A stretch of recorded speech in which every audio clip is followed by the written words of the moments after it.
Olá!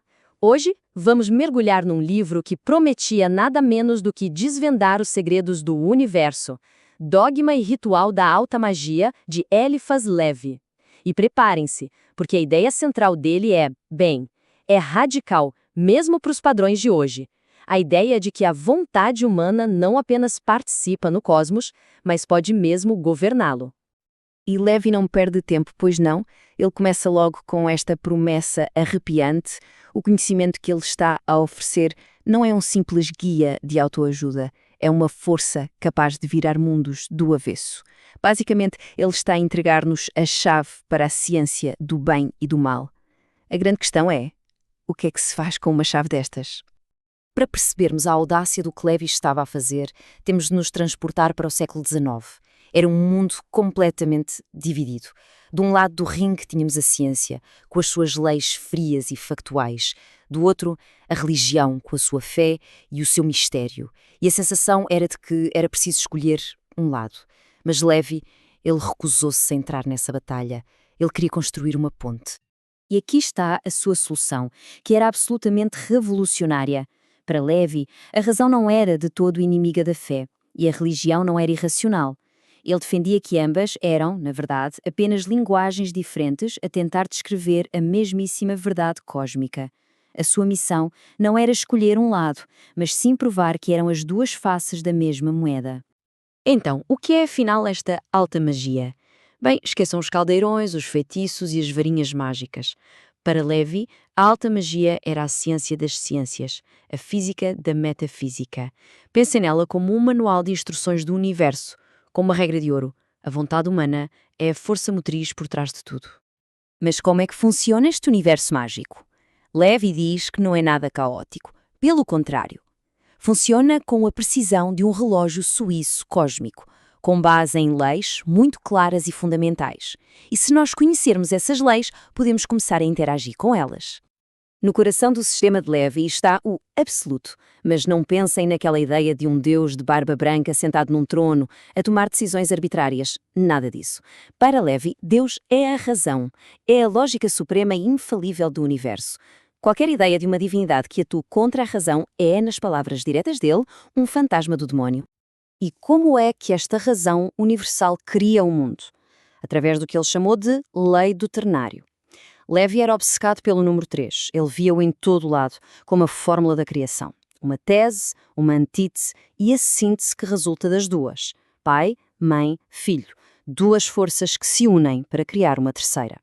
Para ele, este era o ritmo pulsante de todo o cosmos. Agora chegamos ao conceito talvez mais famoso de Levi, a luz astral.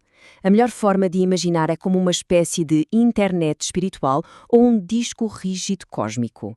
É uma substância subtil que preenche tudo, que registra cada pensamento, cada imagem, cada ação. É o meio através do qual a vontade pode de facto operar. E este símbolo da serpente que morde a própria cauda captura na perfeição a sua natureza. A luz astral, em si, não tem moral. É neutra. Pensem nela como eletricidade. Pode iluminar uma cidade inteira ou pode chocar alguém. É uma força pura.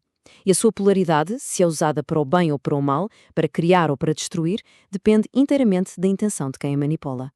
O que nos leva direitinhos ao cerne de todo o sistema de Levi. Se a luz astral é um motor, a vontade humana é o condutor. É a capacidade de dirigir esta força cósmica que, para ele, define o verdadeiro mago. Isto, claro, levanta a grande questão. Como é que alguém consegue dominar um poder destes? Segundo Levi, não é um dom com que se nasce, é uma conquista, e exige um treino mental e espiritual tão rigoroso como o de um atleta de alta competição. Levi apresenta um caminho muito claro, de 4 passos. Primeiro, reformar-se, dominar as próprias paixões.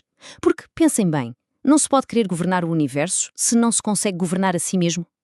Segundo, duvidar de tudo, libertar a mente de dogmas e preconceitos. Terceiro, crer no poder, ter uma fé inabalável na própria capacidade de influenciar a realidade. E, finalmente, o passo mais importante, agir, porque a vontade sem ação não passa de um devaneio.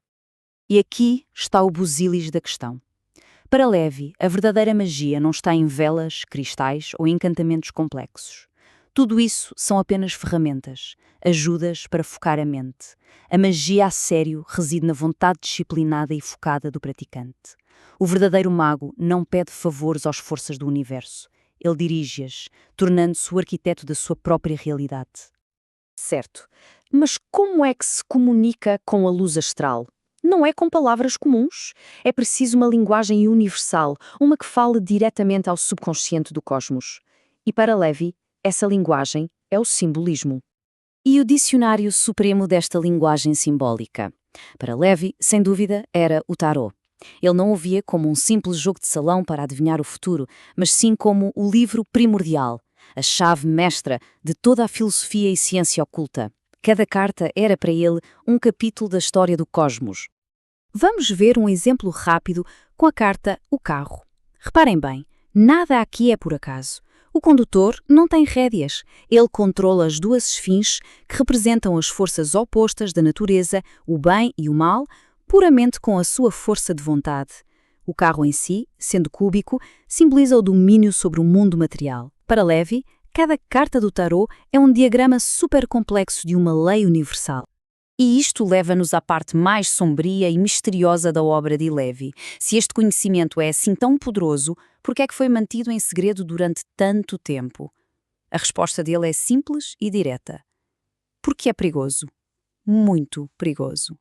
Levi insiste que existe um segredo final, o grande arcano, que é tão fundamental que nem sequer pode ser expresso em palavras. E tentar revelá-lo a alguém que não está espiritualmente preparado não é apenas inútil, é fatal. É como se o próprio conhecimento se protegesse. E isto não é só uma teoria para ele. Levi aponta para as vidas trágicas de grandes ocultistas do passado, como Agripa ou Paracelso.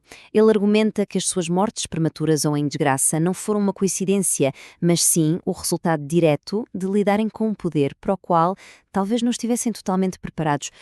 A sua prova mais dramática é a famosa história do jantar de Cazotte. Num encontro de intelectuais, o iniciado Cazotte previu com uma precisão arrepiante a morte violenta de todos os que estavam na mesa, que na altura discutiam abertamente os mistérios. Anos mais tarde, durante a Revolução Francesa, todas as suas profecias, uma a uma, concretizaram-se. A lição de Levi: o segredo defende-se a si mesmo, de forma violenta. E no final de tudo, depois desta viagem cósmica, Levi traz este imenso poder de volta para um único lugar, o nosso interior. O céu e o inferno não são destinos que nos esperam depois da morte, são realidades que nós próprios construímos aqui e agora. Os demónios que temos de combater são, na verdade, as nossas próprias loucuras. A responsabilidade é inteiramente nossa. O que nos deixa com uma questão final e uma questão profundamente moderna. Se a premissa de Levitt estiver nem que seja parcialmente correta, se a nossa realidade é de alguma forma um reflexo da nossa vontade coletiva e individual, então vale mesmo a pena parar e pensar: que mundo é que nós estamos, neste exato momento, a desejar que exista?